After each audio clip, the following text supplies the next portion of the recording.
Allez, voilà, bonjour tout le monde. Bismillah ar-Rahman ar-Rahim. Donc aujourd'hui, toujours dans le cadre des lectures des derniers guidelines, les recommandations de l'European Society of Cardiology, nous allons voir aujourd'hui la fibrillation auriculaire ou fibrillation atriale, qui va être présentée par le docteur Baouni Mohamed Mehdi et notre assistante, le docteur Louali Ibnaf. Donc, sans plus tarder, je te donne la parole, monsieur Baouni. Tfadal. Shukran Cheikh, salam alaikum, bonsoir tout le monde. Aujourd'hui, on va parler de la question de la fibrillation atriale selon les dernières recommandations de l'ESC qui ont été présentées il n'y a pas longtemps. Alors, la question de la fibrillation atriale, pour commencer, c'est une question épineuse parce qu'elle représente un réel problème de santé publique. Elle est définie, ça c'est la définition classique, elle n'a pas changé depuis le temps. C'est une tachycardie supraventriculaire avec une activité électrique atriale qui est désorganisée et qui est responsable d'une contraction atriale qui est inefficace. Les caractéristiques sur l'ECG, c'est très simple. Il y a une absence d'onde de P, il y a une irrégularité du rythme de base avec une irrégularité aussi des intervalles RR.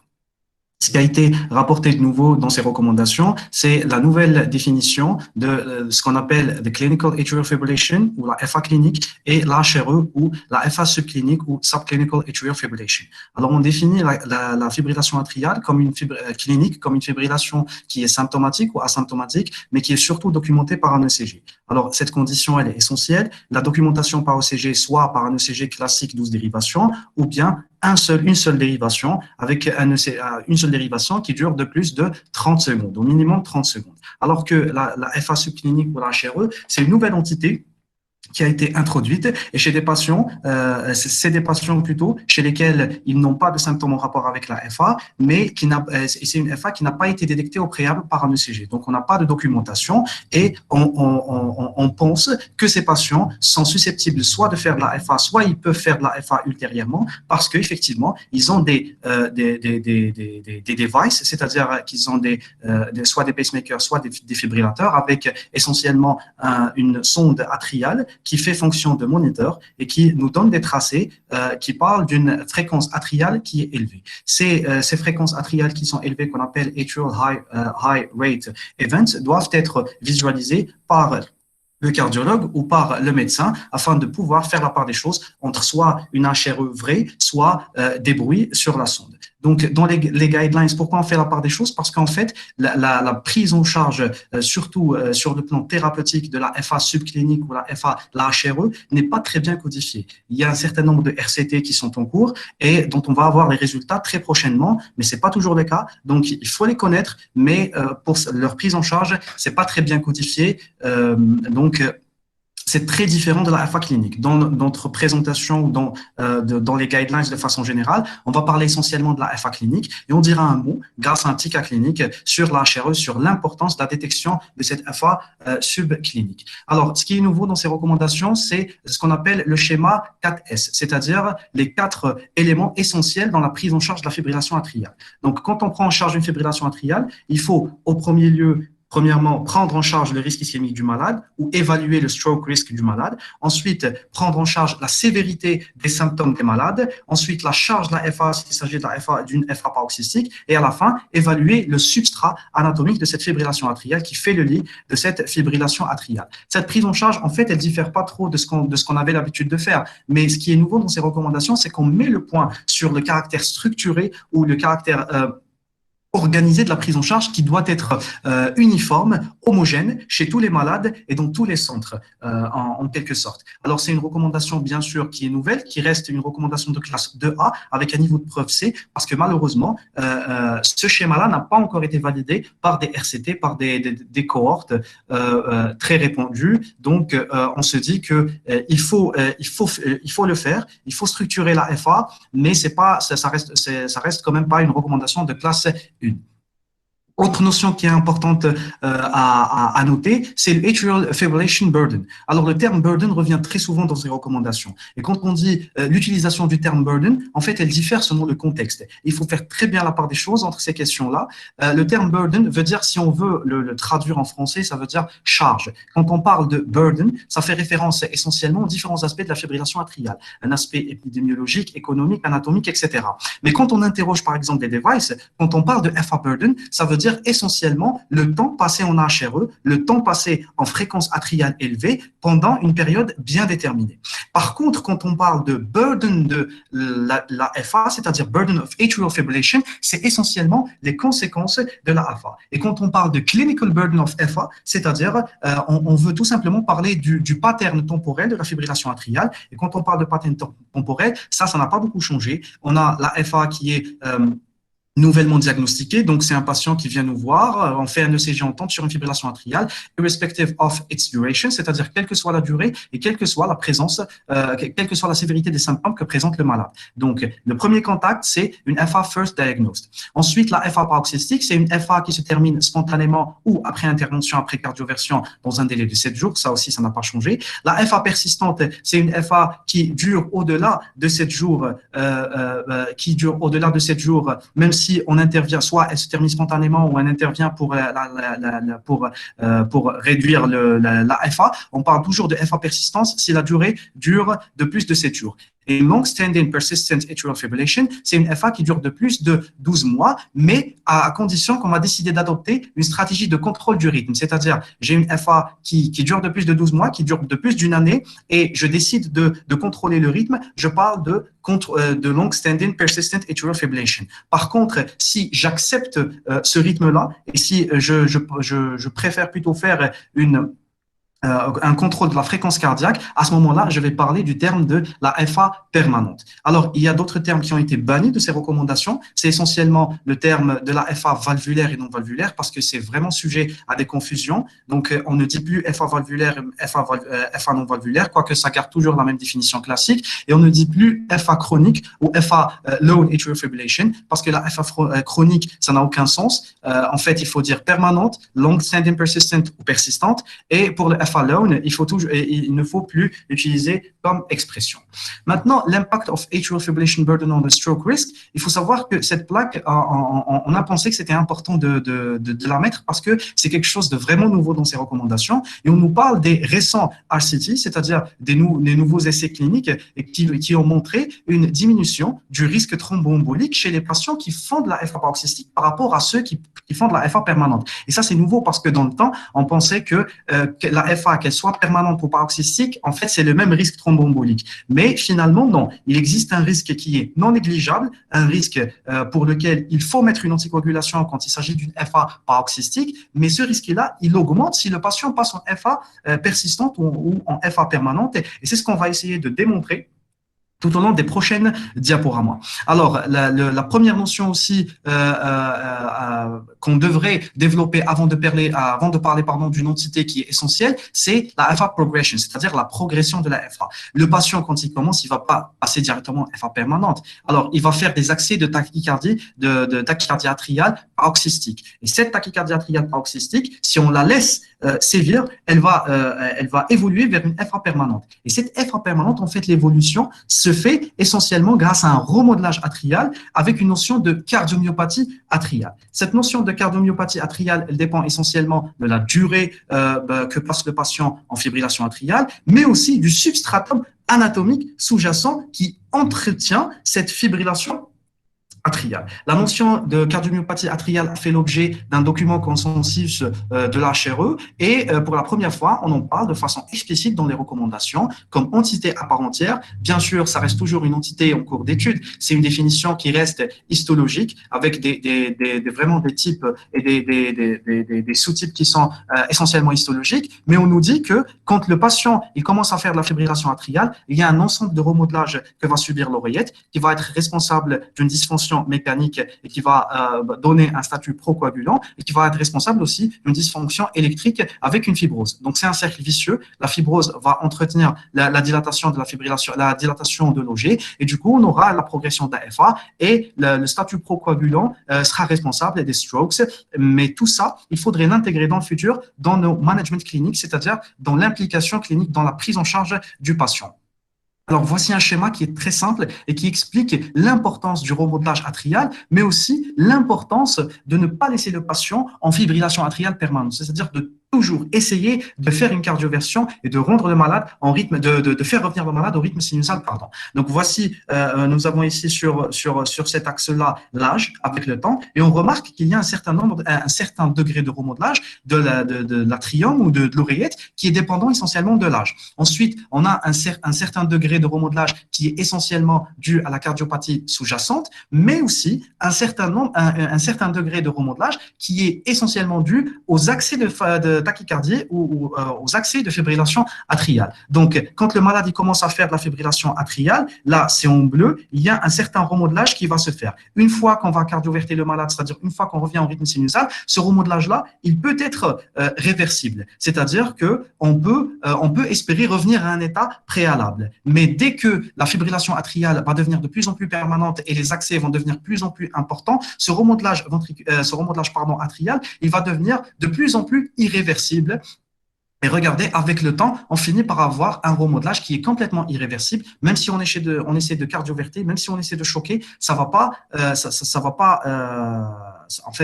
se réduire et le risque thromboembolique augmente chez ce genre de malade.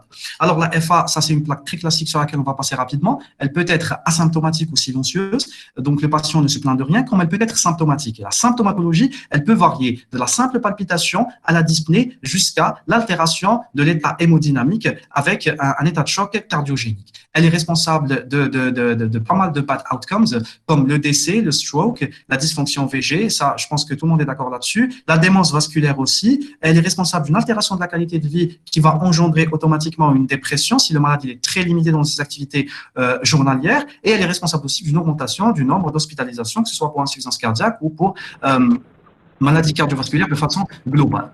Alors, on va dire un petit mot sur la détection de la FA, avec tout ce qu'on a de nos jours comme gadget. La détection de la FA, elle revient au cœur de ces recommandations. On a plus de 100 000 health applications, c'est-à-dire on a beaucoup plus d'applications qui sont dédiées à la santé de l'individu, et on a plus de 400 wearable activity monitors, c'est-à-dire des moniteurs de l'activité cardiaque ou de l'activité quotidienne du malade. Mais il faut faire très attention parce que ce genre de gadgets ne sont pas tous validés et ça peut être source d'anxiété chez le malade. Donc, on ne peut pas parler de ce screening sans parler de la Apple Heart Study. C'est-à-dire, c'est une étude dans laquelle on a randomisé plus de 400 000 malades avec une montre Apple ou un smartphone Apple et avec une notion de notification. Il y avait en fait deux méthodes. Soit on prenait en considération les tachogrammes du pouls, soit on prenait le pouls, les notifications du pouls de manière générale. Et on avait remarqué on a fait un suivi. On avait remarqué que presque 0,5% de la population testée avait reçu une fois au moins une notification de pouls irrégulier. Et cette notification, bien sûr, elle augmente avec l'âge. Plus on avance dans l'âge, plus on est à risque de faire de l'irrégularité de pouls. Alors, une fois qu'on reçoit la notification, on va faire un ECG, un suivi ECG pendant une semaine et on avait détecté près de 35% de patients qui étaient en fibrillation atriale ou qui faisaient des accès de tachycardie ou de fibrillation atriale pour une valeur prédictive positive de 70% pour le tachogramme et de 80% pour la notification du pouls. Ceci dit, le screening de la fibrillation atriale par ces nouveaux gadgets a un certain nombre de risques. Pourquoi? Même s'il y a beaucoup de bénéfices, on diminue quand on détecte la FA plus précocement, on diminue le stroke risk, on diminue l'altération le remodelage myocardique aussi, et on diminue tout ce qui est hospitalisation pour insuffisance cardiaque, mortalité globale, etc. Par contre, elle est source d'anxiété et on peut être amené à mal interpréter les ECG et à mal interpréter ce qu'on appelle, mal interpréter plutôt, demander des examens complémentaires qui ne sont pas vraiment nécessaires nécessaire. Donc, ça peut être vraiment une source d'anxiété pour le malade. Donc, pour parler du screening de la FA, un screening opportunistique est nécessaire par une prise de pouls ou par un ECG chez les sujets de plus de 65 ans, et c'est une indication de classe 1, et l'interrogation des moniteurs cardiaques, c'est-à-dire des PACE, des défibrillateurs et des CRT, est indispensable aussi chez les patients qui en sont porteurs. Maintenant, quand on fait un screening de la FA, il faut expliquer au malade, et le malade reste au cœur des recommandations de la fibrillation atriale, parce que c'est lui qui va c'est lui qui va prendre le traitement, et c'est lui qui va, en fait, il doit être vraiment au courant, il doit être convaincu de la nécessité du screening de la fibrillation atriale. Mais on garde toujours en tête que le diagnostic, et là, on cessera pas de le répéter, le diagnostic, ça doit être classique, ça doit rester classique, soit un ECG classique ou une seule dérivation avec une durée de plus de 30 secondes, et faire des ECG de façon systématique chez tous les sujets de plus de 75 ans est une recommandation de classe 2A. Donc, c'est pas une recommandation de classe 1, mais ça reste quand même une recommandation avec un certain degré de puissance. Donc, cette plaque, on l'aime bien parce que elle résume à elle seule les recommandations de CCI to ABC, c'est-à-dire il faut au départ confirmer la fibrillation atriale, caractériser le profil du malade, ensuite passer au traitement de cette fibrillation atriale. Donc, on va vous présenter, ça c'était une petite introduction, on va vous présenter un certain nombre de cas cliniques, 3, ça va être rapide, grosso modo, et on va essayer de faire la part des choses entre ce qui est nouveau et ce qui est ancien, ce qui a été enlevé, ce qui a été rajouté. Le premier cas clinique, c'est un homme de 54 ans qui vient vous voir parce qu'il est hypertendu, donc il est sous valsartan amlodipine, et il consulte au pavillon des urgences pour des palpitations débutants qui ont débuté la veille. L'examen clinique, il est sans particularité, et quand vous faites un ECG, vous trouvez un accès en tachycardie par fibrillation atriale. À noter que le patient se dit très symptomatique. Dès qu'il a eu l'accès de palpitation, il est devenu dyspnéique. Il pensait que c'était passager, il pensait que ça allait passer, mais au final, non. Donc, il vient vous voir le lendemain. Donc, il faut bien noter. Alors, la première question qu'on est en droit de poser, quelle est l'indication principale pour le contrôle du rythme? Parce que vous êtes au pavillon des urgences, vous faites votre ECG, vous trouvez un patient à 170 et c'est une FA récente, vous vous dites directement, est-ce que je dois contrôler le rythme du malade? Donc, quelle est la première indication pour le contrôle du rythme? Ça, la réponse, elle est claire et nette. Donc, ça ne va pas être un QCM, c'est juste une question directe. Le rythme control, l'indication essentielle, c'est les symptômes et c'est la qualité de vie chez le malade. Et ça, c'est une indication de classe 1A. Il faut être vraiment, il faut qu'on soit d'accord là-dessus. Contrôler le rythme, c'est juste pour améliorer les symptômes et la qualité de vie du malade. Alors, en cas d'absence de symptômes, est-ce que maintenant, si je suis en consultation, je reçois mon malade et il ne se dit pas symptomatique, est-ce que je suis en droit quand même de contrôler le rythme ou est-ce que je suis en droit de lui proposer une cardioversion? Effectivement, ça c'est nouveau dans les recommandations. On vous dit que même si le malade est asymptomatique, il faut exclure une adaptation du malade à sa propre symptomatologie. C'est comme les valvulopathies au final. C'est très simple. La valvulopathie, elle évolue à bas bruit et le malade va s'auto-limiter et il va s'adapter à sa propre symptomatologie. C'est la même chose, c'est le même concept pour la fibrillation atriale. Même s'il se dit asymptomatique, il faut penser à un contrôle du rythme. Maintenant, autre question qui est très épineuse, quel impact je pourrais avoir si je contrôle le rythme de façon précoce sur les clinical outcomes? Parce que moi, je contrôle le rythme, ok, pour les symptômes du malade. Le malade, bien sûr, il s'intéresse à ces symptômes, mais moi, ce qui m'intéresse, c'est les clinical outcomes, c'est son risque d'AVC ischémique. Donc, est-ce que je vais avoir un impact sur un contrôle de rythme précoce? Et là, c'est une question à laquelle a répondu l'étude EAST, AFNET 4 Trial, qui avait, en fait, c'est une étude randomisée en double aveugle, qui avait pris deux groupes. Le premier groupe chez lequel on avait fait un contrôle précoce, c'est-à-dire un early rhythm control. Et le deuxième groupe, on avait fait une prise en charge qui est très classique, c'est-à-dire on avait laissé le choix aux investigateurs. Donc, et le primary outcome, c'était la diminution du critère principal qui était cardiovascular death, stroke, ou l'hospitalisation pour insuffisance cardiaque ou pour syndrome coronarien aigu. Et on avait trouvé qu'il y avait une différence significative entre les deux groupes en faveur du early rhythm control, mais le secondary outcome, c'est-à-dire c'était essentiellement les serious adverse events related to rhythm control therapy, c'est-à-dire quels sont les effets secondaires qu'avaient vécu les patients en rapport avec les deux stratégies. c'était très important avec la stratégie du contrôle du rythme. Donc, on peut espérer une amélioration du primary outcome si on fait un contrôle précoce non pas par rapport à un contrôle de la fréquence cardiaque, il faut qu'on soit d'accord. C'est pas un contrôle de la fréquence cardiaque, c'est une stratégie globale. C'est-à-dire qu'on a laissé le choix aux investigateurs et on avait trouvé que si on faisait un early rhythm control, on avait une réduction significative des cardiovascular outcomes, essentiellement de stroke et l'hospitalisation pour insuffisance cardiaque. Alors, vous décidez de réduire le rythme cardiaque. La première des choses, c'est d'évaluer les symptômes. Ça, je pense qu'on l'a dit. Si le malade il est asymptomatique, même s'il est asymptomatique, on peut faire un truc de manière rétrograde, c'est-à-dire restaurer le rythme sinusal pour après évaluer les symptômes. Maintenant, si les symptômes sont présents, il faut voir si les symptômes sont essentiellement en rapport avec la fibrillation atriale ou s'ils ne sont pas en rapport avec la fibrillation atriale. Si on est sûr que c'est de l'insuffisance cardiaque, que c'est une valvulopathie et que c'est juste intriqué, on peut considérer un rate control dans un premier temps. Maintenant, si on est sûr que c'est que de la fibrillation atriale, il faut cardioverter. Si on n'est pas sûr, par contre, on a un petit peu le doute. Même dans ce cas-là, il faut cardioverter pour pouvoir évaluer les symptômes de façon rétrograde. Et bien sûr, on ne cardioverte pas tout le monde. L'idée, c'est de proposer la cardioversion. Mais en fait, avant de proposer une cardioversion, il faut voir un certain nombre de facteurs qui sont essentiels pour la récidive. C'est essentiellement le jeune âge, le premier épisode, si le patient fait une cardiomyopathie rythmique induite par la FA, si l'OG n'est pas très dilaté, s'il n'a pas beaucoup de comorbidité, et surtout, patient's choice, c'est-à-dire c'est le choix du malade, on lui laisse le choix. Si on est d'accord pour tout est en faveur d'une réduction, eh ben on fait une réduction. Maintenant, si c'est pas en faveur d'une réduction, et même ici ils sont pas très incisifs, c'est-à-dire ils vous disent que même à ce moment-là, il faut reconsidérer les facteurs de risque du malade et envoyer même les malades à un EP spécialiste, c'est-à-dire à quelqu'un qui ne fait que ça.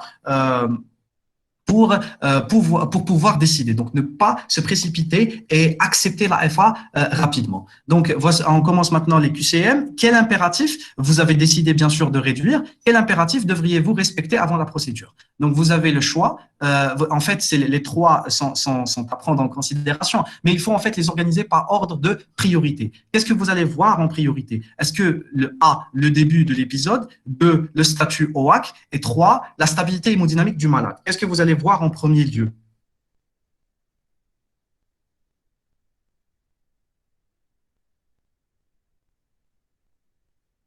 Effectivement, donc je pense que tout le monde a la bonne réponse. C'est C, ensuite B, ensuite A. C'est-à-dire, je vois bien sûr si mon malade il est stable sur le plan hémodynamique, ça, il n'y a pas de discussion là-dessus. Ensuite, je vais voir son statut anticoagulant et à la fin, je vais dire un mot sur la durée de l'épisode. Je vais prendre en considération cette durée d'épisode et ça, ce qui est nouveau. Donc, dans les anciennes recommandations, on disait inférieur à 48 heures, supérieur à 48 heures. Mais dans les nouvelles recommandations, même dans la catégorie inférieure à 48 heures, on peut dire des choses et on va dire des choses. Donc, la première des choses, je vois mon malade, s'il est stable. Ensuite, je dois checker son statut anticoagulant et à la fin, voir la durée de l'épisode. Vous avez décidé de faire une cardioversion pour un malade qui est stable sur le plan hémodynamique, donc il a une tension à 130. Pour un malade qui n'est pas anticoagulé, qui n'a jamais été anticoagulé, et pour un malade avec un épisode de fibrillation atriale qui dure de plus de 27 heures. C'est-à-dire qu'il vous dit, ça a commencé la veille à 5 heures et lui, il vient vous voir le lendemain, on va dire à 20 heures. Et il est presque sûr, il est vraiment sûr. Et ça, il faut vraiment s'assurer. Si on n'est pas sûr, il faut pas prendre ce chemin-là. Si on sait, si c'est un malade qui sait pas, qui n'est pas sûr de lui, donc il faut surtout pas prendre cette voie de la cardioversion. Donc, je suis ici, dans mon schéma, j'ai checké, c'est un malade qui n'est pas anticoagulé, donc je commence directement par une anticoagulation rapide, soit je commence le NOAC ou je mets une HBPM, je suis au pavillon des urgences, et je vais checker la durée de l'épisode. Donc je suis ici, c'est un épisode qui dure moins de 12 secondes, ou c'est moins de 12 heures, pardon, ou c'est un épisode qui dure entre 12 et 48 heures. Donc voici la prochaine question, concernant les principes de la cardioversion pour une fibrillation atriale depuis moins de 48 heures. Premièrement, on vous dit la cardioversion est la règle. B, on vous dit que la cardioversion précoce reste le gold standard pour la cardioversion.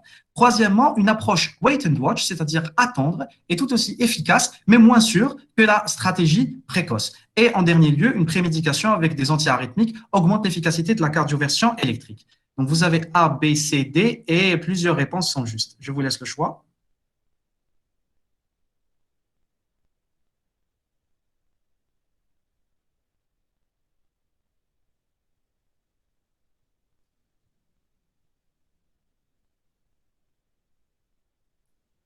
C'est pas grave, c'est pas grave, hein, on va répondre, on va essayer de répondre ensemble là. C'est donc alors, je vais vous donner la réponse. La première, c'est la cardioversion et la règle. Toujours chez un malade qui se présente pour un premier épisode de fibrillation atriale, il faut proposer une cardioversion. Deuxièmement, une cardioversion précoce, c'est-à-dire faire la cardioversion tout de suite, reste le gold standard et ça, c'est clair. Troisièmement, la première proposition avait un petit piège là-dedans. Une approche wait et watch est tout aussi efficace, mais elle est moins sûre que la stratégie précoce. En fait, c'est faux. Une approche wait and watch est tout aussi efficace, mais aussi sûre qu'une approche de cardioversion précoce. Et la prémédication, bien sûr, je pense qu'on est d'accord là-dessus. Une prémédication par des antiarythmiques augmente l'efficacité de la cardioversion électrique. Donc, voici une petite étude qui démontre l'efficacité de la delayed cardioversion, c'est-à-dire attendre un petit moment avant de cardioverter le malade, attendre 12 heures au minimum avant de cardioverter le malade s'il se présente dans les premières 48 heures. Et c'était une étude de non-infériorité. On avait trouvé que si on attend pour que la cardioversion se fasse de manière spontanée, eh bien, tout simplement, elle se fait chez presque 70% des malades. Donc, c'est pas la peine d'aller se précipiter pour faire une cardioversion parce que c'est tout aussi efficace et c'est tout aussi sûr. Mais la cardioversion la cardioversion wait and watch reste toujours une recommandation de classe 2A. C'est toujours en jaune. La early cardioversion, c'est-à-dire une cardioversion directe, est une recommandation de classe 1. Après, il faut toujours bien sûr que le malade soit anticoagulé et il faut toujours, avant de prendre la décision, évaluer le statut thromboembolique du malade. Et là, j'ouvre une petite parenthèse. Bon, je vous laisse le plaisir de lire cette plaque à tête reposée. J'ouvre une petite parenthèse pour les patients qui font de la FA depuis plus de 48 heures ou chez lesquels on ne sait pas la date de début. Si c'est un malade qui fait de plus de 48 heures ou on ne sait pas, eh bien, tout simplement, il faut suivre la stratégie classique, c'est-à-dire 3 semaines d'anticoagulation ou bien faire une ETO rapidement pour exclure un thrombus intra-OG. Maintenant, même si c'est un malade qui fait moins de 48 heures, mais il a un Schatzevas qui est très élevé, qui est très important. Je ne peux pas exclure le fait qu'il n'y ait pas de thrombus intra-OG de manière définitive. Donc, ce malade-là, je le mets ici. Je le propose à une stratégie classique. Je ne peux pas le proposer ici. Vous allez remarquer que les malades chez lesquels on propose une stratégie classique, c'est tout simplement des malades qui ont un Schatzevas qui est très bas, soit un chez l'homme ou deux chez la femme, ou bien carrément pas de Schatzevas, c'est-à-dire un Schatzevas qui est inexistant. Par contre, chez les malades qui font des Schatzevas élevés ou chez les malades, je vais utiliser un terme qui en principe est banni, chez lesquels ils font de la FA valvulaire ou bien ils ont déjà un accident thromboembolique, ces malades-là, même si ça date moins de 48 heures, il faut leur proposer une stratégie classique de 2 TO ou de 3 semaines d'anticoagulation. Là, c'est une plaque qui parle des facteurs de récurrence. Les facteurs de récurrence, on les connaît, plus le mode d'insuffisance cardiaque, plus l'OGL est dilaté, s'il y a des comorbidités importantes, tout ça, ça augmente le risque de récurrence et ça réduit le taux de réussite. Maintenant, votre malade, il vous pose une question. Et oui, vous lui avez donné de l'HBPM et vous avez fait un relais soit avec AVK, soit avec un NOAC. Et il est un petit peu embêté parce qu'il vous demande pour l'anticoagulation post-cardioversion. Il vous dit, ou lui, il ne comprend pas, il vous dit, je n'ai plus de FA. En principe, je n'ai plus un trouble du rythme. Est-ce que je dois prendre une anticoagulation au long cours? Et ça, c'est une question très simple. Vous avez deux propositions. Soit vous lui dites l'anticoagulation, elle est obligatoire dans tous les cas de figure, soit vous lui dites ça dépend essentiellement de votre Schatzevas.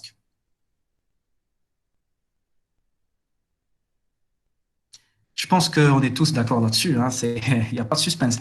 La cardioversion, l'anticoagulation, elle n'est pas obligatoire dans tous les cas de figure et elle dépend essentiellement du Schatzevas du malade. Mais est-ce que vous allez proposer, donc on va voir petit à petit, bon ça c'est les recommandations pour l'anticoagulation, on a vu ça en haut et en large, mais est-ce que vous allez proposer au moins une anticoagulation quand vous dites qu'elle dépend essentiellement du Schatzevas du malade et qu'elle n'est pas obligatoire dans tous les cas de figure? Est-ce que vous allez proposer un minimum d'anticoagulation chez votre malade?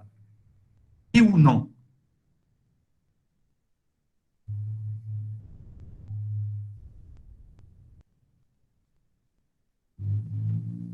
Effectivement, dans ce cas-là, oui, je vais proposer une anticoagulation chez mon malade au minimum de 4 semaines. Mais ce n'est pas dans tous les cas où je peux proposer. Ça, c'est nouveau dans les recommandations. Ils vous disent que si votre malade fait de la FA de moins de 24 heures et qu'il n'a pratiquement pas de risque thromboembolique, un Schatzevas à 0, si c'est un homme ou si c'est une femme, on peut sauter l'anticoagulation post-cardioversion. C'est nouveau. Ça reste quand même une recommandation de classe 2B, mais on a pensé que c'était important à noter. Donc ça, c'est pour la cardioversion électrique. On passe pour la cardioversion pharmacologique. Bien sûr, la cardioversion électrique, elle est rapidement plus efficace, mais dans les recommandations, on ne donne pas, on ne fait pas la part des choses. C'est-à-dire, on vous dit, vous cardiovertez votre malade soit de façon pharmacologique, soit de façon électrique. Pour la cardioversion pharmacologique, la cardioversion pharmacologique, on peut proposer soit l'amiodarone, mais bon, parce que c'est tout ce qu'on a en pratique courante, mais il y a une mention très spéciale pour le vernacalon, qui, lorsqu'on l'utilise, il provoque une cardioversion dans 50% des cas dans moins de 10 minutes. C'est-à-dire que c'est un effet très rapide, alors que l'amiodarone, ça prend du temps. Il y a un taux d'échec qui est très important et il faudrait que le malade soit bien imprégné par de la cordarone. Mais dans tous les cas de figure, il faudrait faire très attention, faire des ECG et suivre les effets secondaires des antiarythmiques. Donc, vous avez cardioverté votre malade. Maintenant, vous avez des objectifs à remplir ou des objectifs à atteindre. Le premier objectif, c'est de traquer cette fibrillation atriale et traquer la récidive, car c'est très important. Donc, il faut faire des ECG à répétition, faire même des Holter pour traquer la récidive de fibrillation atriale. Ensuite, il faudrait voir l'efficacité sur la qualité de vie de votre malade. C'est-à-dire, est-ce que ça a changé ou pas? Est-ce qu'il s'est amélioré ou pas? Si vous maintenez le rythme par un AAD, c'est-à-dire un antiarythmique, il faudrait aussi essayer de checker l'effet pro-arythmogène de ces antiarythmiques qu'on donne, notamment l'élargissement du QRS et l'élargissement du QT. Et il faut toujours essayer de traiter le malade dans sa globalité, agir sur les facteurs de risque cardiovasculaire pour optimiser le maintien du rythme sinusal. Donc, le deuxième scénario, c'est essentiellement un scénario de rate control, c'est-à-dire vous allez décider de diminuer la fréquence cardiaque du malade. Alors, on vous dit, à propos du contrôle de la fréquence cardiaque, bon, en fait, ces QCM-là, c'est des QCM qui essaient de nous donner une idée assez générale sur les principaux points qui ont marqué les recommandations. Donc, c'est soit c'est des propositions qui vont chambouler un petit peu nos connaissances de base. Donc, on vous dit, à propos du contrôle de la fréquence cardiaque, en général, il est à lui seul suffisant pour améliorer les symptômes du malade. On vous dit aussi que l'objectif, c'est d'avoir une fréquence inférieure à 110. On vous dit que si on fait un contrôle plus strict, ça permet une amélioration de la symptomatologie et une réduction de la mortalité globale. Et en dernier recours, on vous dit que les AAD, c'est-à-dire les antiarythmiques, constituent le traitement de choix pour la réduction, pour le contrôle de la fréquence cardiaque. Donc, je vois que les réponses fusent et tout le monde a la bonne réponse. Bon, vous avez bien révisé, c'est la première et la deuxième. Donc, bien sûr, c'est à lui seul, il est suffisant pour améliorer les symptômes. Ensuite, un lenient control, c'est-à-dire une fréquence inférieure à 110 est généralement suffisante pour avoir un résultat, mais un contrôle plus strict ne permet absolument pas une amélioration de la symptomatologie, une réduction de la mortalité globale, sauf chez les patients qui restent toujours symptomatiques. À ce moment-là, on peut améliorer les symptômes, mais on réduit en aucun cas la mortalité globale et les antiarythmiques ne constituent pas le traitement de choix. Pour réduire la fréquence cardiaque, il faudrait utiliser les bêta-bloquants et les inhibiteurs calciques. Ne pas utiliser l'amiodarone, ne pas utiliser la propafénone ou la flécaïnide pour diminuer la fréquence cardiaque. Ça, c'est la plaque, je vous laisse le soin de la voir après. Pour les drugs utilisés pour le rate control, vous avez les bêta-bloquants. Pour les bêta-bloquants qu'on peut utiliser, vous avez les inhibiteurs calciques non dihydropyridiniques. Vous avez aussi la digoxine et vous avez d'autres essentiellement comme l'amiodarone, mais qui doit être utilisé, c'est un AAD, qui doit être utilisé en dernier recours quand on n'arrive pas à réduire et quand le malade ne tolère pas ces médicaments où il y a un échec et qu'il reste très rapide. À ce moment-là, on peut recourir à l'amiodarone, mais c'est en aucun cas un traitement de choix. Donc, le choix du médicament en fait pour réduire la fréquence cardiaque dépend essentiellement de la comorbidité du malade. S'il fait par exemple un asthme sévère, je ne vais pas lui donner un bêta-bloquant. S'il fait de la HFrEF, au contraire, les bêta-bloquants, c'est le traitement de choix. Maintenant, s'il fait que de l'hypertension ou un début de HFpEF, je peux mettre un bêta-bloquant ou un inhibiteur calcique non dihydropyridinique. Après, je vais suivre cette plaque-là jusqu'à ce que j'ai un contrôle efficace. Donc ça, c'est une plaque rapide Rate Atrial Fibrillation qu'on a voulu mettre parce qu'elle avait comparé, en fait, c'est une étude qui avait comparé le bisoprolol et la digoxine pour l'amélioration de la symptomatologie, l'amélioration de la qualité de vie. Et on avait trouvé, c'est une étude qui était négative malheureusement, mais on avait trouvé une amélioration des NT-proBNP grâce à la digoxine et une légère amélioration de la qualité de vie grâce à la digoxine. Donc c'est une étude qu'on a bien voulu mettre parce qu'elle rend ses lettres de noblesse à la digoxine. Alors, on passe maintenant pour une autre entité qui est très importante et c'est l'ablation de la fibrillation atriale qui a la part du lion dans cette présentation ou dans ces recommandations. Donc, mon point de départ, c'est toujours les symptômes du malade. Le malade, il est au cœur de notre prise en charge.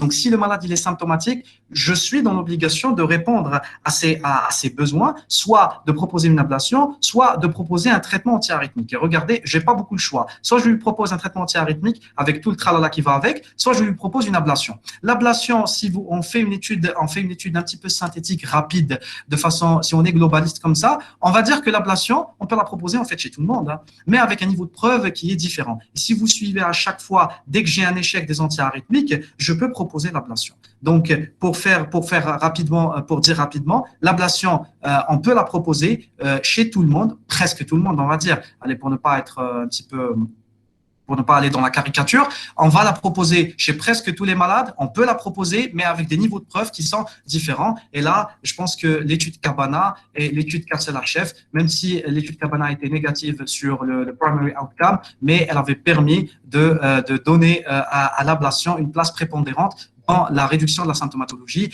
Et l'étude Carcel-Archef avait permis de donner une place plus que prépondérante à l'ablation dans ce qu'on appelle la réduction du risque de décès et d'hospitalisation chez les patients qui sont déjà en insuffisance cardiaque. Donc, concernant l'ablation, on va faire une petite révision. La principale indication reste l'amélioration des symptômes. Deuxièmement, après échec ou intolérance des antiarythmiques 1 ou 3, c'est-à-dire soit un bêta-bloquant, soit soit la propafénone et flécaïnide et compagnie, soit l'amiodarone en cas de FA paroxystique ou persistante avec ou sans facteur de récurrence. Et elle peut être considérée en première intention, il faut faire bien attention, première intention en cas de FA paroxystique ou persistance sans facteur de risque de récurrence.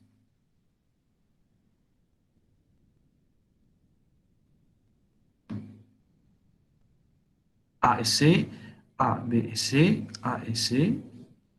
Bon, on va voir les réponses. Toutes les réponses sont justes en fait. Et il faudrait bien relire les recommandations. C'est un petit peu barbant, mais il faut essayer de les réorganiser de manière très simple. L'indication principale, ça reste les symptômes. Après échec, c'est toujours vrai. Après échec de la FA, qu'elle soit paroxystique ou persistante, avec ou sans facteur de risque de récurrence, je dois proposer une ablation à mon malade, avec des niveaux de preuve peut-être parfois différents, mais je suis dans l'obligation de la lui proposer. Et elle peut être considérée en première intention, FA paroxystique ou persistance sans facteur de risque, mais on classe de A. Donc, ça, c'est les recommandations de l'ablation de la fibrillation atriale. On ne va pas revenir là-dessus. Il faut les faire à tête reposée pour pouvoir un petit peu tirer l'essentiel de ces recommandations. Et on vous dit que, en fait, quand vous faites une ablation, est-ce que vous allez donner des antiarythmiques pour maintenir le rythme sinusal? Est-ce que c'est vrai ou est-ce que c'est faux? Est-ce que c'est indispensable pour vous? Non, je me réexprime. C'est pas est-ce que c'est vrai ou est-ce que c'est faux. C'est toujours vrai, on les donne. Mais est-ce que c'est indispensable pour vous pour maintenir le rythme sinusal? Est-ce que c'est vrai ou est-ce que c'est faux?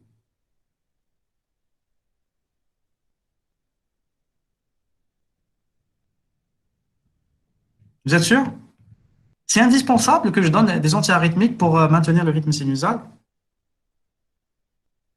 Pas forcément. En fait, je donne bien sûr un traitement antiarythmique pendant 6 semaines à 3 mois en post-ablation pour réduire effectivement la récurrence, pour réduire le risque de récurrence qui est très important dans les premiers mois, pour réduire les hospitalisations et le recours à la cardioversion, mais l'utilisation de routine, en fait, n'est pas indispensable, c'est pas un niveau de preuve très important, donc c'est toujours un consensus et c'est au cas par cas, c'est selon le centre qui fait de l'ablation.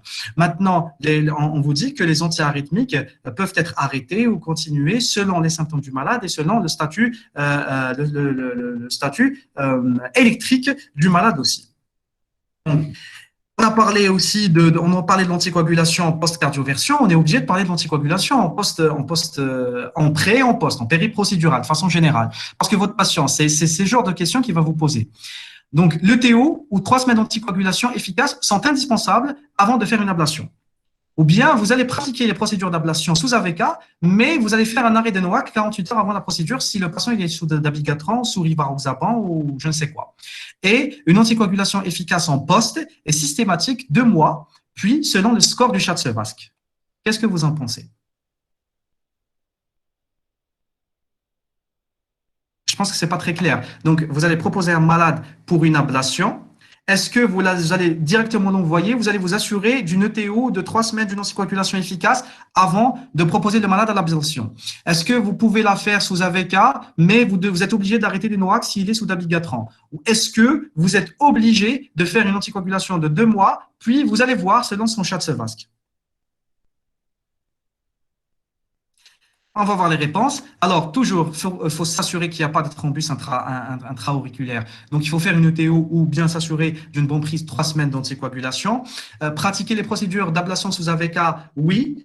Arrêt des NOAC, non. Les pratiquer sous NOAC aussi. Et une anticoagulation efficace systématique, elle est de 2 mois, c'est la règle. Puis, il faut évaluer le score du Schatz-Vasque du malade.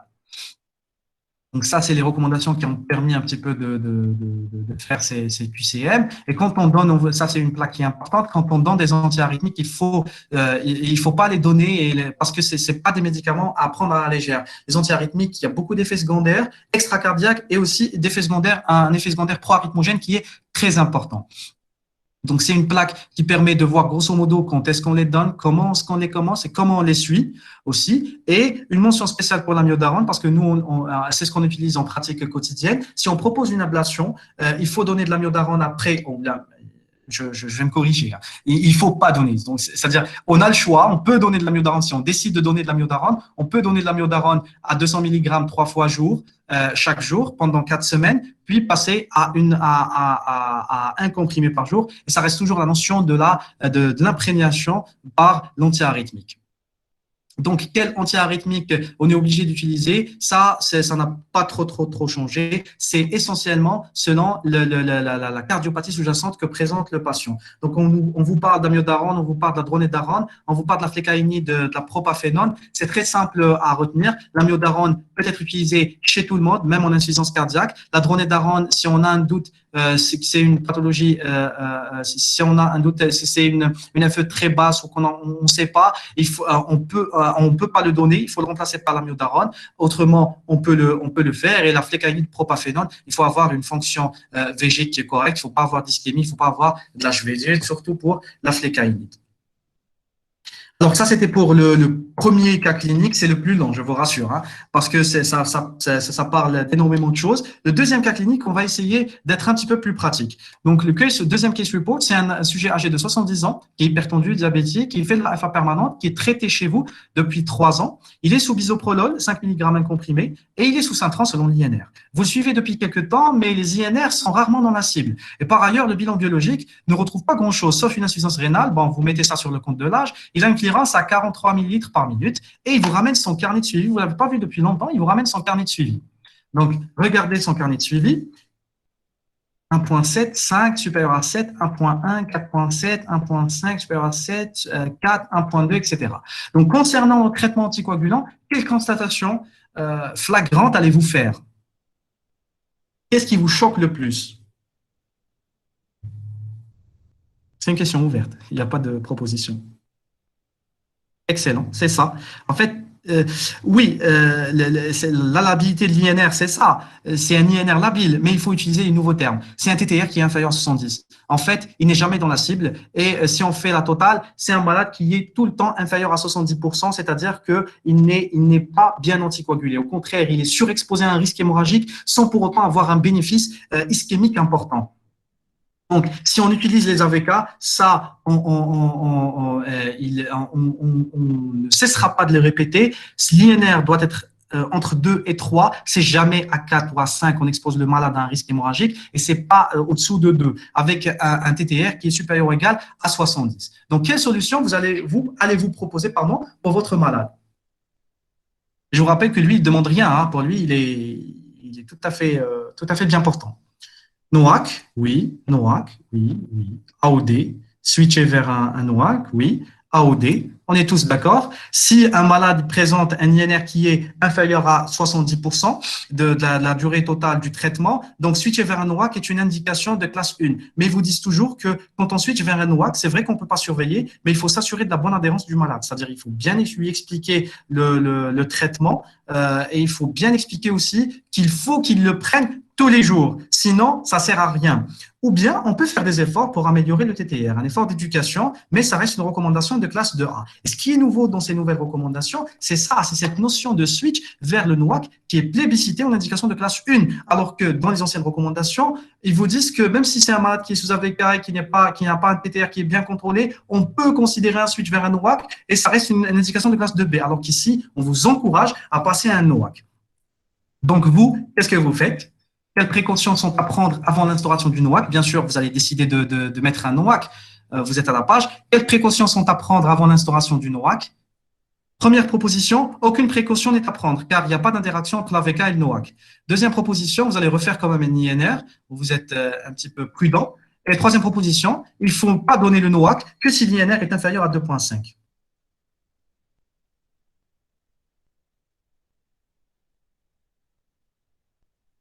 Alors, je pense qu'on est tous d'accord. Hein. La première proposition, c'est faux. Aucune précaution n'est à prendre car pas d'interaction entre l'AVK et NOAC. Ça, c'est faux.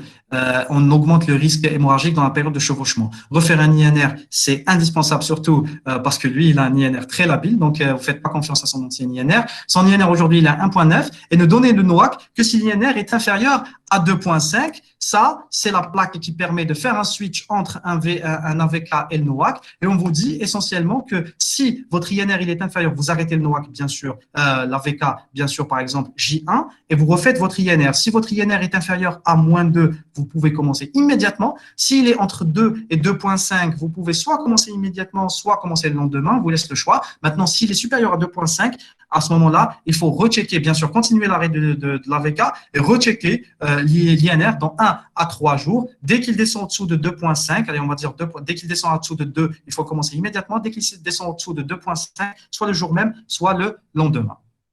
Donc, vous avez le choix, vous avez le tableau des AOD qui sont disponibles et selon la fonction rénale, vous décidez, vous d'opter pour le dabigatran. Et vous vous retrouvez dans cette case. Le malade, je vous rappelle qu'il a une clearance à 43. Donc, j'ai le choix. Je peux donner soit du 150 deux fois ou du 110 deux fois.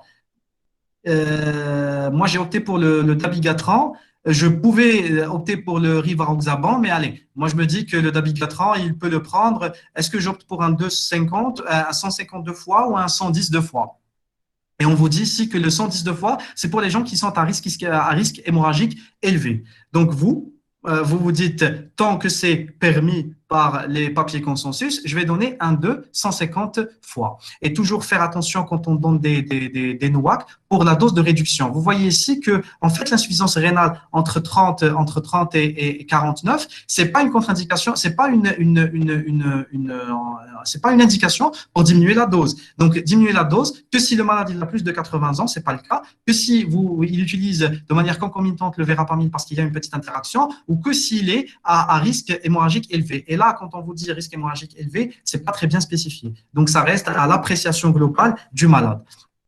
Par contre, pour les autres, on peut les utiliser à des doses un petit peu plus basses, surtout pour le rivaroxaban, l'apixaban et l'odoxaban. On peut même aller jusqu'à une clearance à 15, alors que pour le dabigatran, c'est jusqu'à 30 et au-dessous, c'est hors AMM qu'on va l'utiliser. Donc, vous lui donnez son traitement et il est super content, vous lui expliquez. Et 3 mois plus tard, on vous dit que votre patient, eh bien, il a consulté au pavillon des urgences pour un mélénat de grande abondance. Et à l'examen, c'est un patient qui était pâle, tachycarde, avec une tension à 90-60. À l'interrogatoire, il y a une prise d'AINS pendant plus d'une semaine pour une histoire de lumbago. Ils font un bilan rapidement au pavillon des urgences. Ils se retrouvent avec une anémie à 7, une hématocrite qui est basse, des plaquettes qui sont à 110, avec une dégradation de la fonction rénale. La clearance, elle était à 28, avec une urée à 0,8. Donc, vous dites c'est un diabétique, vous dites qu'il est sûrement déshydraté, qui fait un petit déséquilibre glycémique. Alors, votre conclusion, c'est qu'il s'agit d'une hémorragie sévère qui met en jeu le pronostic vital. et vous êtes obligé de prendre des mesures en urgence. Donc, quelles mesures allez-vous proposer en urgence? Donc, qu'est-ce que vous allez faire? C'est une question ouverte. Vous dites ce qui vous passe par la tête. Et vous êtes au pavillon des urgences. Qu'est-ce que vous allez faire? L'antidote, c'est bien beau, hein, mais bon, est-ce que c'est ce que je vais faire en premier lieu? Donc, la première des choses, c'est très important. Il faut arrêter le NOAC. Il faut arrêter le NOAC parce qu'il faut savoir que sa demi-vie, elle est très rapide. C'est une demi-vie qui est assez courte, donc un effet rapide sur l'hémostase, contrairement aux AVK qui ont un délai de vie qui est plus de 12 heures. Donc, il faut avoir le réflexe d'arrêter le NOAC. Ça, c'est le premier point. Je fais un remplissage, bien sûr, c'est mal toléré. Je peux faire une transfusion de culot globulaire, c'est essentiel. J'antagonise immédiatement mon dabigatran.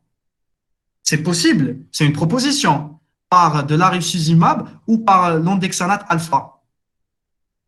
Effectivement, par de l'aripsuzimab, qui est l'antidote spécifique pour le dabigatran. Alors, je peux utiliser le PPSB, et d'ailleurs, c'est ce qu'on utilise le plus souvent en pratique courante, même dans les centres les plus bien équipés. On utilise le PPSB parce que l'antidote n'est pas toujours disponible, et on va voir que, en fait, l'antidote, c'est pas aussi sûr que ça. Donc, c'est un patient qui fait un active bleeding, c'est-à-dire une hémorragie qui est très sévère. Il est sous NOAC. C'est une sévérité life-threatening, c'est-à-dire qui menace le pronostic vital. Il faut considérer, on vous dit qu'on peut considérer l'antidote. On peut donner un PPSB si l'antidote n'est pas disponible, et on peut même aller au remplacement de plaquettes si on juge que c'est nécessaire. Donc, un petit mot pour l'antidote. On vous dit ici que l'antidote, c'est un anticorps monoclonal, c'est un fragment d'anticorps monoclonal. Il a été utilisé dans l'étude Reverse AD, c'est elle qui a permis de le mettre sur le marché. Les critères d'inclusion, c'était des hémorragies vraiment sévères, et surtout des hémorragies gastro-intestinales et des hémorragies cérébrales. Et c'est ce qu'on utilise, c'est ce qu'on craint le plus souvent, dans notre pratique quotidienne. Et ça permet d'arrêter le saignement en moins de 2 heures chez presque 90% des malades. Donc, il est très, très efficace. Donc, voici un schéma qui vous permet un petit peu de savoir comment on le donne. Mais, en fait, ils vous disent aussi qu'il y a un taux d'événements thrombotiques après administration de l'antidote qui n'est pas négligeable. Donc, il faut pas, en fait, il peut avoir un effet délétère ou un effet néfaste. Et le plus souvent, il n'est pas associé avec une réintroduction, c'est-à-dire de NOAC. C'est-à-dire, on tergiverse un petit peu avant de redonner le NOAC. Du coup, leur utilisation doit être réservée à des cas vraiment très précis. Donc, il ne faut pas l'utiliser de manière très courante. Et d'ailleurs, ça ne figure pas comme recommandation dans les tableaux de l'ESC. Et vous disent qu'il faut interrompre l'anticoagulation, qu'il faut faire un diagnostic spécifique. Et je vois qu'il y a quelqu'un qui a mis un commentaire sur le traitement de la lésion sous-jacente. Bien sûr, il faut connaître la lésion sous-jacente la lésion sous-jacente qui est responsable du saignement. Et on utilise le PPSB en 2A quand on n'a pas d'antidote, et même parfois, même si on a l'antidote, on peut l'utiliser en 2A, c'est plébiscité. Donc, le saignement, je vous donne la suite. Le saignement a été jugulé. Le bilan rénal s'est extrêmement amélioré.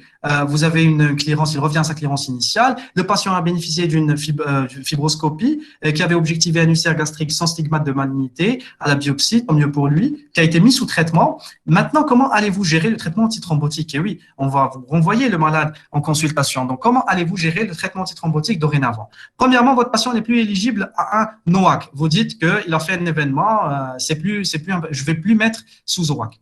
Deuxièmement, vous allez switcher vers l'AVK. Vous dites que il était bien finalement sous Cintran. Il ne fallait pas que je change. Troisièmement, reprendre le dabigatran avec une dose plus faible et contrôler de manière stricte et régulière le bilan rénal et hépatique. Donc, je pense qu'il n'y a pas de suspense là-dessus. On va passer rapidement. Le patient n'est plus éligible à un NOAC, même s'il a fait un événement. Il y a une cause sous-jacente qui a été traitée. Il reste éligible à un traitement antithrombotique parce que c'est un patient à risque ischémique qui est très important. Donc, je n'ai pas le droit de soustraire l'indication de l'anticoagulation. Switcher vers un AVK, ça, c'est pas possible. Reprendre le dabigatran avec la dose de 110 2 fois. Et oui, je peux tenter ça. Et contrôle strict et régulier du bilan rénal et hépatique, effectivement, pour ne pas tomber dans le surdosage une deuxième fois. Alors, quelle étape maintenant reste indispensable avant de réintroduire le traitement anticoagulant? Ça, c'est une question ouverte.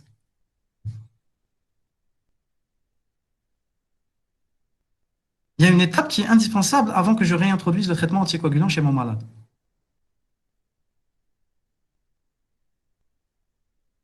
On a fait déjà le... Voilà. Assess bleeding risk. C'est-à-dire, il faut que j'évalue. À aucun moment, je n'ai évalué le risque hémorragique de mon malade. Je donne, je prescris, mais à aucun moment, je me suis dit que, tiens, c'est un malade qui est à risque hémorragique élevé. Et là, on vous dit qu'il faut utiliser ces scores de risque. Il faut utiliser le Hasbled Risk Score, qui, en fait, permet de donner une appréciation globale sans pour autant contre-indiquer une anticoagulation. C'est un malade qui fait de l'hypertension, probablement elle n'est pas contrôlée, mais par excès, on va mettre un point. C'est un malade qui présente des anomalies de la fonction rénale. C'est un malade qui a déjà fait une histoire d'hémorragie sévère, c'est un malade qui est âgé, il a plus de 65 ans, c'est un malade qui prend des médicaments qui peuvent interférer avec l'anticoagulant. Donc, au final, son Hasbled, il est à 5, il est supérieur ou égal à 3, c'est un Hasbled qui est très important. Il est à haut risque hémorragique. Je fais mon estimation du risque hémorragique chez le malade, mais pour contre-indiquer le traitement anticoagulant. C'est pour pouvoir agir sur ces facteurs-là qui sont très bien contrôlable. La prise d'ARNS, je peux lui expliquer pourquoi il ne faut pas en prendre. La fonction rénale, je peux mieux la contrôler, la fonction hépatique aussi. Et l'hypertension, je peux la contrôler. Donc, je peux faire baisser le score de mon malade, je peux faire baisser le score de mon malade à 2 ou à 3. Alors ça, c'est nouveau. On vous parle de manière explicite du Hasbled dans les tableaux des recommandations. Et on vous dit aussi que ce n'est pas une contre-indication au traitement anticoagulant. Alors, ce n'est pas encore fini, malheureusement, le pauvre, il a vu de toutes les couleurs. Alors, le patient reconsulte 1 an plus tard pour un tableau d'hémiparésie gauche et on fait rapidement un scanner cérébral. Bon, on ne va pas rentrer dans les questions de thrombolyse, pas de thrombolyse ou d'abigatran, ça va nous enlever vers d'autres questions. Allez, on va dire que c'est un malade qui consulte un petit peu tardivement, on va dire dans les plus de 24 heures, dans les 48 heures, vous faites rapidement un scan, vous tombez sur le premier scénario, vous tombez sur ce scan. Quel est votre diagnostic? C'est un AVC ischémique, en fait. C'est un AVC ischémique qui est très étendu. Donc, concernant l'AVC ischémique, on vous dit que le risque de récurrence chez votre malade, il est important entre 48 et 2 semaines. 48 heures et 2 semaines. Le risque, et il faut impérativement utiliser le NIST afin d'évaluer le moment de la réintroduction. On vous dit aussi qu'une anticoagulation précoce, parce qu'on sait que c'est un malade qui est en fibrillation atriale. Donc, probablement, on sait que c'est la fibrillation atriale qui avait provoqué, qui est responsable, c'est un AVC thromboembolique. Donc, on vous dit qu'une anticoagulation précoce, réintroduire précocement au moins de 48 heures, réduit le risque de récidive ischémique, même si elle augmente un petit peu le risque de transformation hémorragique. Et en dernier lieu, on vous dit qu'il n'existe pas de consensus, du moins pour l'instant, sur le moment de la réintroduction de l'anticoagulation. Quelles sont les propositions qui vous paraissent ça, c'est la question, c'est la partie du cas clinique qui est la plus difficile et par laquelle il n'y a pas vraiment, on a quelques notions de base, mais on ne sait pas vraiment ce qu'il en sera de notre pratique quotidienne dans les années à venir. Bon, on va donner la réponse. C'est un risque de récurrence maximum entre 48 et 2 semaines. Le risque d'AVC ischémique, c'est dans les premiers 15 jours, il va récidiver. Ça, c'est connu par les RCT. Ça a été démontré par plusieurs études. Ensuite, il faut impérativement utiliser le NIS afin d'évaluer le moment de la réintroduction. Pas obligatoirement. Le NIS, ça figurait dans les documents de 2016. Et si vous vous rappelez, dans le document de 2016, tout en bas, on vous dit que cet algorithme qui est proposé, qui est basé essentiellement sur le NIS, est un algorithme consensuel, qui n'est pas basé sur les recommandations, qui n'est pas basé sur des RCT, qui n'est pas basé sur des études randomisées. Donc, on n'est pas obligé de suivre le NIS et on n'est pas obligé de faire de rendre le NIS indispensable pour notre prise en charge. Une anticoagulation précoce est préconisée moins de 48 heures car elle réduit le risque de récidive ischémique même si elle augmente le risque de transformation hémorragique. C'est archi faux. Si on donne moins de 48 heures après l'AVC, on est obligé, on tombe dans la transformation hémorragique et on tombe dans l'augmentation du risque hémorragique sans pour autant diminuer le risque ischémique. Et en dernier lieu, je pense que c'est la phrase qui résume tout. Il n'existe pas de consensus, du moins pour l'instant, sur le moment de la réintroduction de l'anticoagulation. Donc, il y a un certain nombre d'études qui sont en cours, l'étude ELAN, Optima, Steinman et Start, 4 RCT de grande envergure qui vont comparer le early, c'est-à-dire une introduction inférieure à un week, versus une late introduction des NOAC chez un patient qui fait un AVC ischémique d'origine thromboembolique avec une FA documentée, et on va voir ce qu'il en est. Pour l'instant, on vous dit que vous pouvez réintroduire l'AVK, vous pouvez réintroduire l'AVK ou le NOAC pas avant 48 heures, au-delà de 48 heures, de préférence dans les premiers 14 jours en se basant sur des études observationnelles, mais de là à vous dire qu'il s'agit d'une recommandation ou il s'agit d'une recommandation qui est basée sur des RCT, on ne peut pas se prononcer pour l'instant. Donc, ça, c'est le premier scénario. Il a fait un AVC ischémique, mais il aurait pu faire un AVC hémorragique aussi. Le deuxième scénario, c'est un patient qui vient, vous faites un scanner cérébral, on va dire qu'il consulte dans les premières 3 heures, vous êtes excité, vous vous dites, je vais thromboliser mon malade, je vais le sauver, vous faites une imagerie de départ et vous tombez sur ça. Un bel hématome. Donc, c'est un malade qui fait un AVC hémorragique. Donc, c'est foutu pour la thrombolyse, mais vous allez gérer votre malade en réanimation, il s'en sort plus ou moins bien, il ne garde pas beaucoup de séquelles, on va dire une légère hémiparisie, et vous vous demandez maintenant, est-ce que je vais pouvoir réintroduire le traitement anticoagulant? Autant c'était pas facile pour l'AVC ischémique parce que vous savez que si vous ne réintroduisez pas, il va faire un autre AVC. Maintenant, c'est pas évident. Il a fait un AVC. C'est un malade qui a fait un méléna. Vous avez trouvé une solution pour le méléna. Ça, c'est clair. Mais c'est un malade maintenant qui vous fait un AVC hémorragique. C'est pas évident. À ce moment-là, on vous dit que c'est toujours pas consensuel, mais on vous dit que il faut chercher ce qu'on appelle les CMB, c'est-à-dire les microbleeding à l'IRM. Vous demandez une IRM, sur une seule coupe, vous avez une multitude de microbleeds. Donc, vous avez pas mal de microbleeds sur votre IRM et du coup, votre prise en charge, comme vous voyez toujours, c'est une plaque consensuelle. C'est une plaque qui n'est pas encore basée sur des RCT. On vous dit que les CMB en cerebral imaging, ça peut nous renseigner sur le risque de transformation hémorragique, mais aussi ça peut nous renseigner sur le risque de récidive d'AVC ischémique. Donc, ça renseigne sur les deux cas. Et sur exactement, l'hémorragie augmente le risque de transformation, le risque de l'AVC ischémique. Donc, on avait fait une cohorte plusieurs cohortes, pardon, c'est une méta-analyse sur plus de 35 000 malades, et on avait vu que la présence de ces microbleeds augmente le risque hémorragique chez le malade, mais aussi c'était un stigmate d'une augmentation du risque ischémique, d'une augmentation de l'AVC ischémique chez le malade. Donc, c'est pas vraiment évident. Votre décision, soit vous allez réintroduire le WAC, et ça, ce qui est nouveau dans ces recommandations, on peut réintroduire l'anticoagulation 2 à 4 semaines après un AVC hémorragique, soit vous allez proposer une occlusion de l'auricule gauche, ça reste une bonne solution, c'est pas très répandu, mais ça reste une bonne solution 2B, malheureusement, ça n'arrive toujours pas à décoller comme indication, et sinon, vous n'allez pas proposer un traitement anticoagulant tout court. Donc, pour faire court, on va vous dire ici que, bien sûr, proposer un traitement anticoagulant, on commence par l'AVC ischémique. Donc, proposer un traitement anticoagulant dans les 48 heures après l'événement ischémique, il ne faut surtout pas faire ça.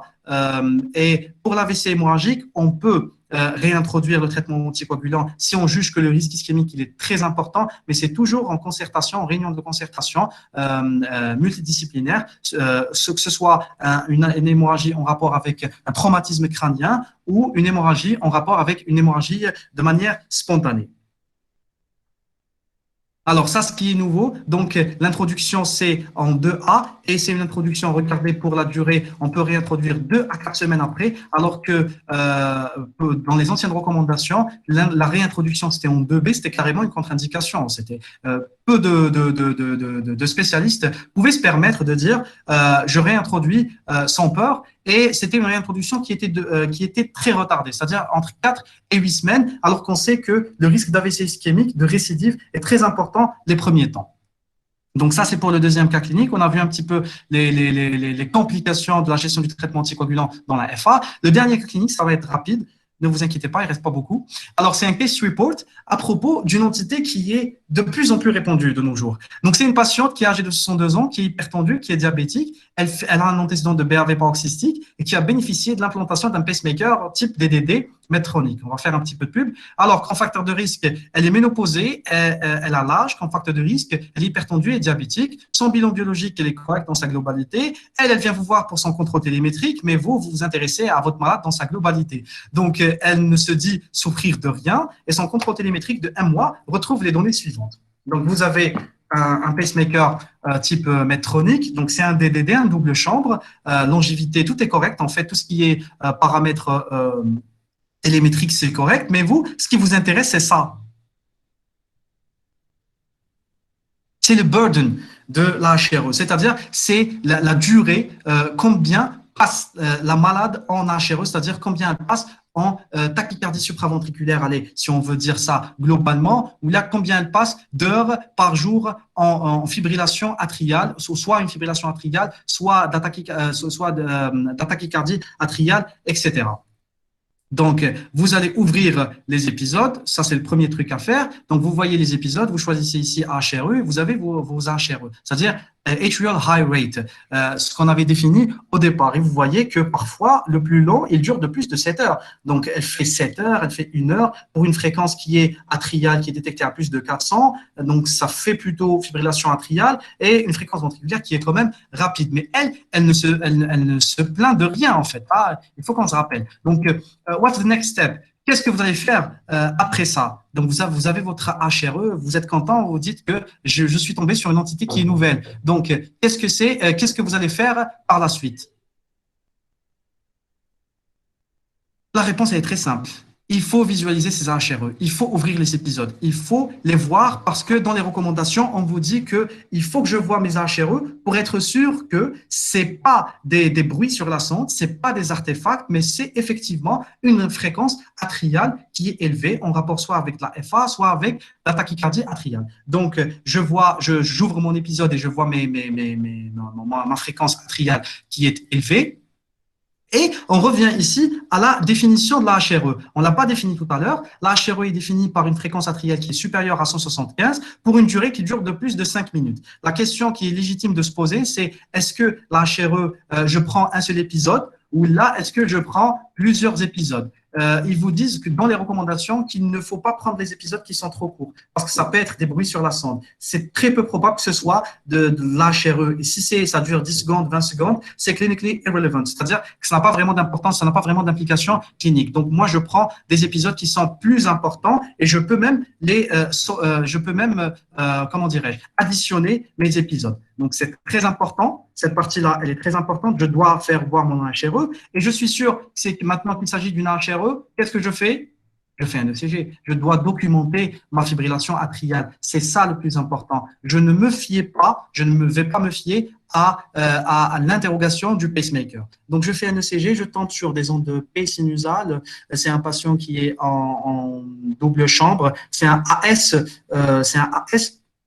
VP, voilà, c'est un ASVP, donc je suis un petit peu déçu, il n'y a pas de fibrillation atriale. À ce moment-là, j'ai pas de fibrillation atriale. Et ça, c'est la nouvelle plaque qui a fait couler beaucoup d'encre. Donc, si je fais mon interrogatoire, je fais l'interrogation de mon pacemaker, je fais rapidement un ECG après, et je suspecte d'HRE, je fais un ECG. Si je tombe sur de la fibrillation atriale, c'est bon, c'est de la FA clinique. Je vais prendre en charge comme on l'a vu tout à l'heure. Maintenant, si je ne tombe pas sur de la FA atriale, de la FA clinique, c'est de la FA subclinique ou c'est ce qu'on appelle subclinical atrial fibrillation. Alors, subclinical atrial fibrillation, chez ces malades-là, il faut évaluer le score, le Schatzky-Vask, il faut évaluer les comorbidités de façon globale et il faut continuer à faire un monitoring continu. Et c'est ça ce qui est important. C'est-à-dire, quand je fais mon contrôle, je mets toujours en bas que c'est une malade qui fait plusieurs épisodes d'HRE et je peux même rapprocher mes contrôles si je vois que le risque thromboembolique est très élevé pour détecter le passage et la progression du burden de la fibrillation, la fibrillation atriale. Surtout la transition au-delà de 24 heures. Une transition au-delà de 24 heures est un tournant dans la prise en charge de mon HRE. Donc, comment estimez-vous le stroke risk chez votre patiente? C'est très simple. C'est très simple, en fait. Il faut estimer le stroke risk selon le Schatzky-Vask de manière très classique. Alors, vous allez estimer votre Schatz vasque. Donc, si plus le Schatz vasque il est important, et plus le burden de la FA, c'est-à-dire la charge de la FA par HRE, elle est importante, plus le risque thromboembolique il est important. Et bien sûr, plus plus le baseline burden il est important, plus mon risque de transiter vers une période de plus de 24 heures, elle est importante aussi. Et du coup, mon risque d'AVC, il augmente. Est-ce que vous allez anticoaguler votre malade dans ce cas-là? Est-ce que vous êtes en droit d'anticoaguler un malade chez lequel vous n'avez pas vu de la FA, vous n'avez pas documenté de la FA, juste parce qu'il fait beaucoup d'AHRE? C'est une question ouverte.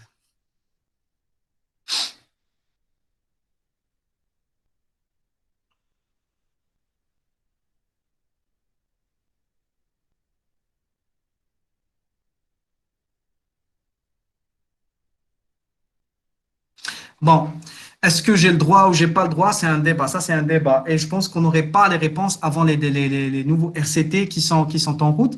Maintenant, si j'ai pas beaucoup d'HRE, j'ai pas beaucoup d'HRE et mon risque, mon chat se qu'il est bas. Je considère cet HRE comme un innocent bystander. C'est-à-dire que je me dis que c'est une patiente qui peut faire de la FA, je dois la garder sous l'œil, mais c'est pas pour autant que je vais mettre une anticoagulation.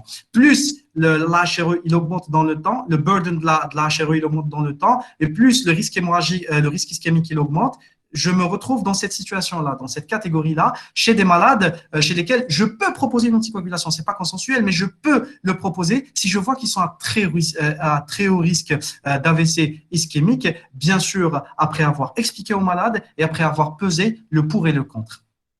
Donc, la question est un petit peu épineuse et je pense que dans les prochaines recommandations, on va sûrement avoir une attitude plus consensuelle. Donc, je passe la parole maintenant à Dr Louali pour la conclusion. Je pense que tu as tout dit à travers ta présentation, Dr Baouni. Tu as abordé les principales nouveautés. Donc, au final, ces recommandations sont marquées par trois points principaux qui sont d'abord l'intérêt d'un screening systématique. Donc, il existe un réel intérêt du dépistage de la FA chez les patients asymptomatiques en raison d'une mortalité et d'un risque d'AVC plus élevé comparativement aux patients symptomatiques. Donc, le dépistage systématique d'une FA est de ce fait recommandé chez les patients asymptomatiques de plus de 65 ans par la prise du pouls ou d'un ECG.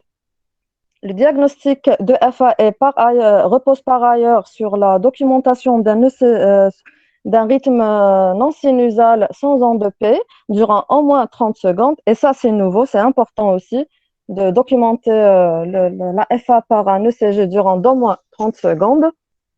Le deuxième point important est l'importance d'une approche globale. C'est le ABC pathway. A pour anticoagulation avoid stroke. Donc, les malades doivent être anticoagulés selon le score Schatz-Vasque, en prenant en compte, bien sûr, le risque hémorragique évalué par le score de Hasbled, afin de prendre en charge les facteurs de risque modifiables du saignement.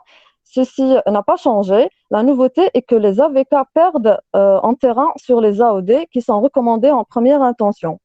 Donc, B pour Better Symptom Control. L'objectif principal est l'amélioration des symptômes et de la qualité de vie des patients, donc par un contrôle du rythme ou de la fréquence. Et on voit à travers tes cas cliniques, donc selon ces dernières recommandations, on privilégie toujours le contrôle, enfin souvent le contrôle du rythme chez la plupart des patients, ce qui n'était pas le cas dans les anciennes recommandations. Et c'est Cardiovascular Risk Factors and Concomitant Disease. Donc, la correction des facteurs de risque cardiovasculaire et la prise en charge des comorbidités font partie intégrante du traitement de la FA. Donc, il faut un contrôle strict de la pression artérielle, encourager l'activité physique et la perte de poids. Aussi, la recherche systématique d'une FA chez les patients asymptomatiques hypertendus ou porteurs d'un syndrome d'apnée du sommeil est recommandée. Troisième point et dernier point que je vais aborder, c'est la place de plus en plus prépondérante des procédures ablatives dans la prise en charge thérapeutique. Donc, l'ablation par isolation des veines pulmonaires est désormais recommandée chez la plupart des patients à des niveaux d'évidence différents. Alors, la nouveauté dans ces recommandations est que l'ablation est recommandée en première intention chez les patients présentant un tableau chez les patients présentant un tableau de cardiopathie rythmique et peut être envisagé chez les patients présentant une insuffisance cardiaque à fraction d'éjection altérée afin de diminuer la mortalité et le taux d'hospitalisation pour décompensation cardiaque. Euh, et ça, c'est basé sur en fait, l'étude de KCLAF publiée il y a 2 ans et d'autres études. Cependant, ce qu'il faut savoir, c'est qu'on ne peut extrapoler KCLAF à tous les patients insuffisants cardiaques en FA. Et l'ablation de FA apparaît bénéfique dans un groupe hautement sélectif de patients. Donc, on proposera une ablation de FA chez un patient plutôt jeune, avec peu de comorbidité, une OG qui est peu dilatée et plutôt une cardiopathie induite par la FA. Voilà, je vous remercie. Merci, docteur Douali. Merci beaucoup.